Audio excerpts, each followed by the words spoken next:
السميع العليم من الشيطان اللعين الرجيم. بسم الله الرحمن الرحيم. الحمد لله رب العالمين، والصلاة والسلام على سيد الأنبياء والمرسلين. صل على وعلى عترته الطيبين الطاهرين المعصومين. أما بعد، فقد قال سبحانه وتعالى في كتابه المجيد وقوله الحق. بسم الله الرحمن الرحيم. وَلَنَبْلُوَنَّكُمْ بِشَيْءٍ مِّنَ الْخَوْفِ وَالْجُوعِ وَنَقْصٍ مِّنَ الْأَمْوَالِ وَالْأَنفُسِ وَالثَّمَرَاتِ وَبَشِّرِ الصَّابِرِينَ الَّذِينَ إِذَا أَصَابَتْهُم مُّصِيبَةٌ قَالُوا إِنَّا لِلَّهِ وَإِنَّا إِلَيْهِ رَاجِعُونَ. أُولَٰئِكَ عَلَيْهِمْ صَلَوَاتٌ مِّن رَّبِّهِمْ وَرَحْمَةٌ وَأُولَٰئِكَ هُمُ الْمُهْتَدُونَ. آیت میں اللہ تعالیٰ نے چند آزمائشوں کا ذکر کیا ہے کہ اللہ تعالیٰ انسانوں کو آزمائے گا. جتنا جتنا کسی کا ایمان ہوتا ہے نا، اتنا ہی اس کا امتحان ہوتا ہے. میں یہ کہ کروں تھوڑی نہیں جتنا جتنا کسی کا ایمان ہوتا ہے اتنا ہی اس کا امتحان سخت ہوتا ہے. جن کا ایمان ناقص ہوتا ہے ان کی رسی دراز ہوتی ہے. ان کا کوئی حساب و کتاب، کوئی پرکھ نہیں، کوئی امتحان نہیں، کوئی ٹیسٹ نہیں. تو نبیوں نے سب سے بڑے امتحان دیے، کیونکہ نبوت اللہ تعالی کی خلافت ہے. حضرت آدم علیہ السلام کو خدا نے اپنا خلیفہ بنایا تھا. میں نے شاید ایک دفعہ اس پہ تھوڑی سی گفتگو کی تھی، دوبارہ دہرا دیتا ہوں آپ کے سامنے. اللہ تعالی نے حضرت آدم علیہ السلام کو مٹی سے پیدا کیا، بغیر ماں باپ کے، بغیر کسی جوڑے کے. خلقہ من تراب، مٹی سے پیدا کیا. یہ اس کی قدرت کاملہ ہے کہ سب سے پہلی مخلوق حضرت آدم علیہ السلام کو خدا نے مٹی سے پیدا کیا. خدا نے کہا ویزا سویتہ ہوں، فرشتوں دیکھ لینا میں اپنا خلیفہ بنانے والا ہوں. اگر اس کو درست کر لوں، ٹھیک بنا لوں اپنی مرضی کے مطابق، اور اس میں اپنی روح پھونک دوں، وَنَفَخْتُ فِيهِ مِن رُوحِي. ہماری روح اور ہے، اللہ کی روح اور ہے. ہماری روحیں تو عام روحیں ہیں جو کہ گناہ بھی کرتی ہیں، خطا بھی کرتی ہیں. وَنَفَخْتُ فِيهِ مِن رُوحِي، میں جب اپنی روح اس میں پھونک دوں تو فرشتوں تم نے اس کو سجدہ کرنا ہے. فَقَعُوا لَهُ سَاجِدِينَ، سجدہ کرو. میں نے شاہ صاحب کی مجلس میں، یہ سجاد شاہ صاحب کی مجلس میں یہ بات کہی تھی، دہرا دیتا ہوں کہ یہ جتنا نظام کائنات ہے نا، میں نے آہستہ آہستہ باتیں کرنی ہے، آپ کی سمجھ میں آتی جائے گی انشاءاللہ. جتنا یہ دنیا کا نظام ہے نا، زمینوں کا، آسمانوں کا، چاند کا، سورج کا، بارش کا، ہوا کا، زندگی کا، موت کا، یہ سارا فرشتوں کے ہاتھ میں ہے۔ خدا نے ان کو کہا مدبرات امر، میرے تمام حکموں کی تدبیر کرتے ہیں فرشتے۔ حکم دیتا ہے خدا، تدبیر کرتے ہیں فرشتے۔ اس کا مطلب ہے جتنی بھی کائنات کے نظام کو چلانے والے ہیں وہ فرشتے ہیں، اور خدا نے ان سب کو حضرت آدم کے سامنے جھکا دیا۔ اس کا مطلب یہ ہے کہ ساری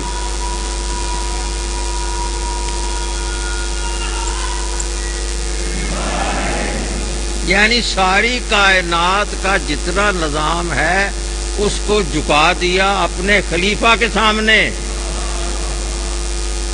اللہ کا بنایا ہوا خلیفہ وہ ہوتا ہے جس کے سامنے تمام تدبیر امر کرنے والے فرشتے جھک جائیں، کوئی کام بھی اس کے تصرف سے برتر نہ ہو۔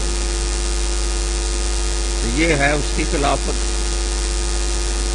مگر حضرت آدم علیہ السلام کو اتنا، میرا موضوع اور ہے، حضرت آدم علیہ السلام کو اتنا درجہ دینے کے بعد، فرشتوں سے سجدہ کروانے کے بعد امتحان میں ڈال دیا۔ آدم تمہارا بھی ٹیسٹ ہوگا، میں نے فرشتے تیرے سامنے جھکا دیے ہیں، ٹیسٹ تیرا بھی ہوگا۔ جاؤ ٹھہرو اس باغ میں، اس بہشت میں، کھاؤ پیو اپنی مرضی سے، عیش کرو، نہ پیسہ لگے گا، نہ کوئی دمڑی لگے گی، نہ محنت لگے گی، پکا پکایا ہر چیز مل جائے گی، کھانا ملے گا، فروٹ ملے گا، پینے کی چیزیں ملیں گی، ہر قسم کا مشروب ملے گا۔ ایک کام کرنا، ایک درخت کے قریب نہ جانا، یہ جو درخت ہے۔ تو اللہ تعالیٰ نے امتحان لے لیا حضرت آدم کا بھی۔ امتحان میں سے گمراہ کرتا ہے جب بھی کوئی تو وہ شیطان ہوتا ہے۔ امتحان میں رکاوٹ ڈالنے والا شیطان ہوتا ہے۔ شیطان نے قسم کھائی تھی، حضرت آدم نے اس سے پہلے کسی کو جھوٹی قسم اٹھاتے دیکھا ہی نہیں تھا۔ اس نے قسم کھائی، میں تمہارے لیے بڑا نصیحت کرنے والا پرہیزگار آدمی ہوں، ایسے کرو، یہ اگر کھا لو گے نا تو بہشت میں ہمیشہ رہو گے، اگر نہ کھاؤ گے تو ٹیمپریری رہو گے، چلے جاؤ گے پھر نیچے۔ مفسرین نے بڑی توجیہیں کی ہیں، کسی نے کہا کیسا درخت تھا، کیسا درخت تھا۔ ہمارے علماء سے کئیوں نے کہا ہے کہ یہ اصل میں معرفت کا درخت تھا۔ کون سی معرفت؟ یہ نہیں سمجھایا گیا۔ وہ معرفت کی منزل آخری تک پہنچنے کی حضرت آدم نے کوشش کی، خدا نے کہا بھی رک جاؤ، ابھی تمہاری وہ منزل نہیں آئی۔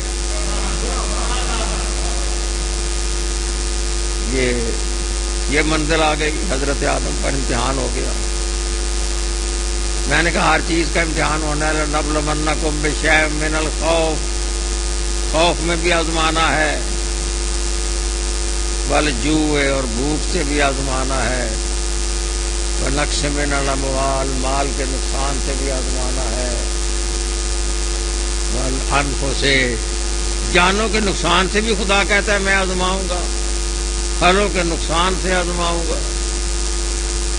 اور جو صابر ہے، صبر کر لیتا ہے اور کہہ دیتا ہے کہ میں اللہ کی طرف سے آیا ہوں، اسی کی طرف جانا ہے، تو اس پر خدا کی رحمتیں ہوتی ہیں، برکتیں ہوتی ہیں، صلوات ہوتی ہے۔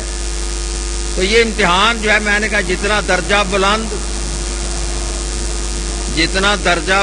اتنا امتحان زیادہ۔ حضرت نوح علیہ السلام آ گئے، چھٹی پشت ہے حضرت آدم کے بعد، 6 اولادیں ہو گئی نا، بیٹا پوتا پڑ پوتا یہ وہ، اس کے بعد چھٹے درجے پہ حضرت نوح آئے۔ 1000 سال قریب 900 سال تبلیغ کی، مگر پتھر کھائے، لوگ پتھر مارتے تھے، کہتے تھے یہ بابا پاگل ہو گیا ہے، ہمیں کہتا ہے ایک خدا کو مانو، ہم نے دیکھا ہے سورج کو، وہ بھی خدا ہے، چاند بھی خدا ہے، ہوا بھی خدا ہے، بادل گرجتا ہے اس میں بھی خدا ہے۔ وہ ان ساری چیزوں کو پوجتے تھے۔ کئیوں نے بت بھی بنا لیے۔ حضرت نوح علیہ السلام منع کرتے رہے، نہ رکے، دعا مانگی آخر آ کے۔ میری باتیں ایسی ہونی ہیں، چھوٹی چھوٹی آہستہ آہستہ، آپ گھبرا جائیں گے تو میں چھوڑ دوں گا۔ صلوات پڑھو ایک دفعہ بلند آواز سے۔ عادت بنا لوں گا میں 1-2 دن میں اپنی، آپ کی بھی عادت بن جائے گی انشاءاللہ۔ پہلے بھی تھوڑی سی عادت ہے، ذرا بھول جاتے ہیں آدمی جی، تو وہ گھبرا گئے۔ ربے دعا مانگی، ربے میرے اللہ، لا تذر علی الارض من الکافرین دیارا، اس زمین پہ کسی کافر کا گھر بھی نہ رہے، ختم کر دے ان کو۔ کتنی آبادی ہوگی اس وقت ظفر صاحب شاہ صاحب؟ 6 نسلیں صرف ہوئی تھی حضرت آدم کی، زیادہ تر 6-7 ہزار 8 ہزار 10 ہزار آدمی ہوں گے، اتنے تو انسان ہی نہیں تھے صفحہ ہستی پر۔ یہ 8-10 ہزار آدمی قابو نہ آئے حضرت نوح علیہ السلام کے 1000 سال کی تبلیغ کے باوجود۔ بہت بڑا امتحان تھا۔ خدا نے کہا یہ نہیں نہ ٹھیک ہوتے تو ایک کشتی بناؤ، ایک بیڑی بناؤ۔ حضرت نوح گھبرا گئے، یا اللہ بیڑی اس صحرا میں جہاں نہ پانی ہے نہ کوئی چشمہ ہے۔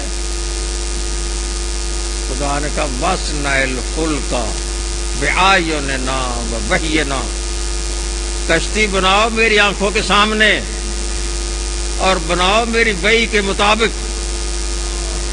اس کا مطلب ہے پہلے تو کسی نے کشتی دیکھی نہیں تھی۔ حضرت نوح علیہ السلام سے پہلے کشتی کا وجود ہی نہیں تھا، تو پتہ نہیں تھا کہ چوڑی بنانی ہے، گول بنانی ہے، اونچی بنانی ہے، نیچی بنانی ہے۔ اللہ تعالیٰ کی وحی سے، اللہ تعالیٰ کے حکم سے کشتی بنا لی۔ اس کا مطلب ہے ایک اشارہ کر دوں درمیان میں، اچھی بات ہو جائے گی، آپ ذرا خوش بھی ہو جائیں گے۔ اس کا مطلب ہے جب بھی نبی کوئی کشتی بناتا ہے تو وہ اپنی مرضی سے نہیں بناتا، اللہ کی مرضی سے بناتا ہے۔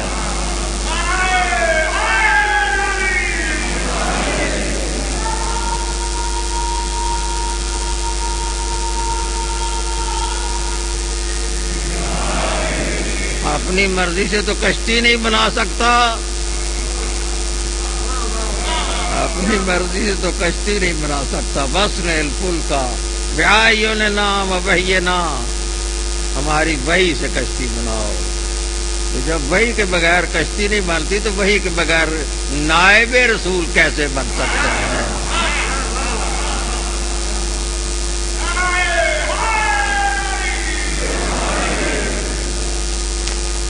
رسول پاک نے بھی ایک کشتی بنائی، درمیان میں آ گئی بات۔ کشتی بنائی رسول پاک نے، وہ کیسی کشتی تھی؟ حضرت نوح کی کشتی تو طوفان میں چلی، رسول پاک نے جو کشتی بنائی وہ کربلا کے میدان میں چلی۔ فرماتے ہیں حدیث شریف میں آتا ہے، صحاح میں آتا ہے، لوگوں میرے صحابیوں، میری بات سننے والوں، میرے پاس بیٹھنے والوں، میرے پیچھے نمازیں پڑھنے والوں، غور سے سن لو، مثل اہل بیتی فیکم کمثل سفینۃ نوح، میرے اہل بیت کی مثال تمہارے درمیان حضرت نوح کی کشتی کی مانند ہے۔ اس کی مانند حضرت نوح کی بیڑی کی طرح ہے۔ مثل اہل بیت، میرے اہل بیت کی مثال، یہ کشتی ہے میرے اہل بیت کی، اس کا کوئی چلانے والا ہے، اس کا کوئی بنانے والا ہے؟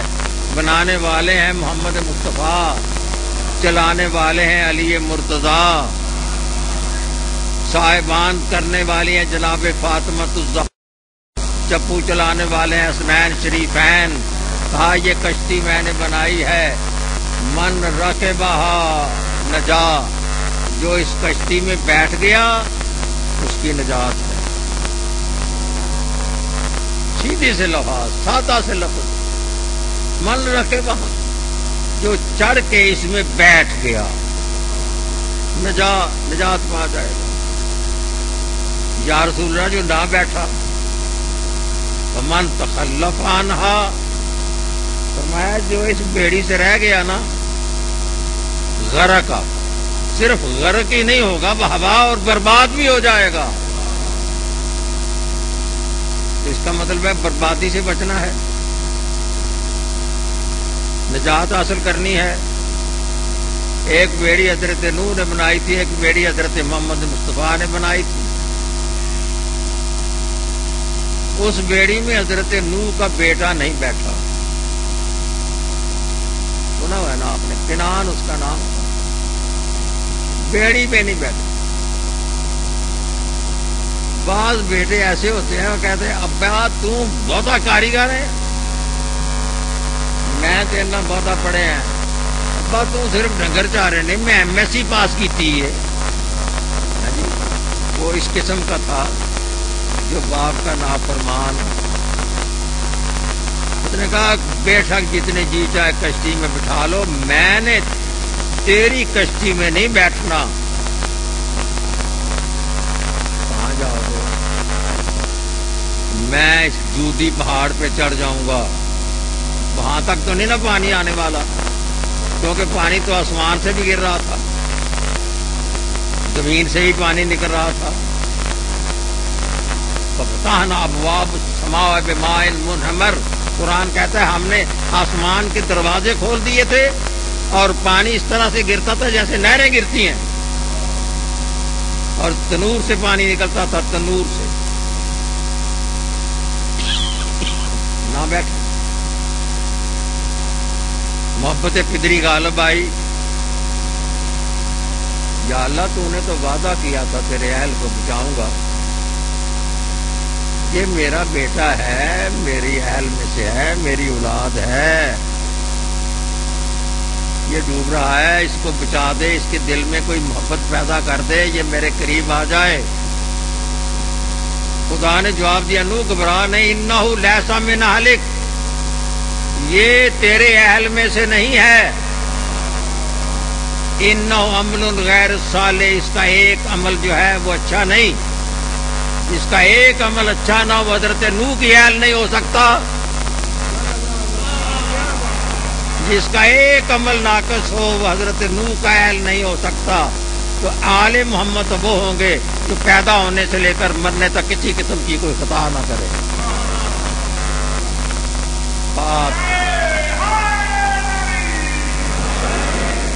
طاہر ہو، پاک ہو۔ اس کا مطلب ہے اگر بیٹا بھی ہو نا، پیر صاحب کا بیٹا ہو، اور کہے کہ میں نے اپنے آل کی کشتی میں نہیں بیٹھنا، تو حضرت نوح کے بیٹے کی طرح غرق ہو جائے گا۔ یہ حدیث جو تھی نا، یہ بڑی مقبول حدیث تھی۔ محمد شفیع مفتی کراچی والے، انہوں نے سفینہ نجات ایک کتاب لکھی، اس میں اس حدیث کا ذکر کیا۔ اب حدیث میں سب کو بٹھانا تھا نا، حضور نے تو کہا تھا جو بھی بیٹھ جائے، اس کا مطلب ہے صحابہ کرام میں سے اگر کوئی نہ بیٹھے تو نقصان تو ہو جائے گا نا، تابعین میں سے کوئی نہ بیٹھے تو نقصان ہوگا۔ انہوں نے سوچا کرنا کیا ہے، آل بھی بچ جائے، ثواب بھی بچ جائیں، تو جو ہے نا میری بات، میں نے کوئی کسی کو تنقید تو کرتا نہیں، آل اپنی جگہ پہ ہیں، ثواب اپنی جگہ پہ ہیں، ثواب کشتی نوح میں بیٹھنے والے بھی ہیں،